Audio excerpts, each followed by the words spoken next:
Welcome to the Vikings game, where you play as Vikings, exploring the world, the northern European lands that used to be known as Northgard. I'm actually like a massive fan of the TV show Vikings, which is why I wanted to play this. And you may not know this, but much like the show Vikings, this game was actually commissioned by the History Channel. So you know it's going to be good and it's going to be historically accurate, which is one of the things I really look for in a game. You just have to sort of pick a name. I like to pick names of Norse gods just to give myself a head start. Then you got to pick a clan and boom, you are in, and you're basically you're living history right now.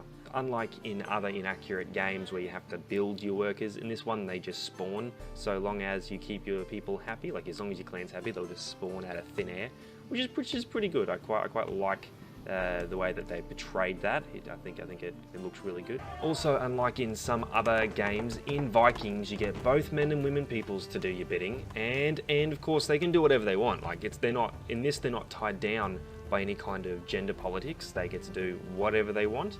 I do, however, recommend not putting the women into any of the jobs that will earn you money, because obviously, as we all know, they only earn 70% of what men can, so you probably want to put your men into those jobs. There are also like undead devil creatures that spawn in the world. As we all know, George R. Martin likes to pull his stories from history for the Game of Thrones books, so this must be where he got his White Walkers from.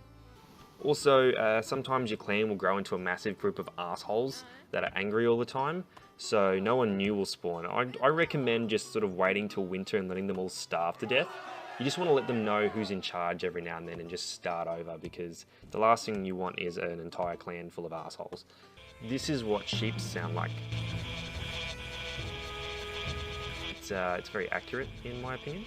This game also has seasons, just like in real life. So you have to make sure your foods are stored, because your apple orchards get frozen over, and also you need to store firewood, even though I only ever see one fire going the entire time, but whatever.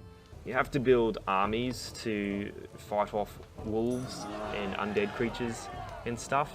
But I think one of the funnest bits for me is when you get to recruit bears into your army to fight for you. It's basically like in the movie The Golden Compass, which is another perfect work of historical art. I do recommend watching that movie. It's really good. Obviously, it's set a little bit after this game in the timelines, but it's basically the same idea.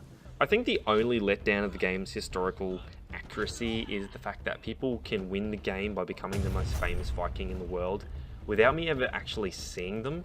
I mean, they can't be that famous if I don't even know they exist in the world.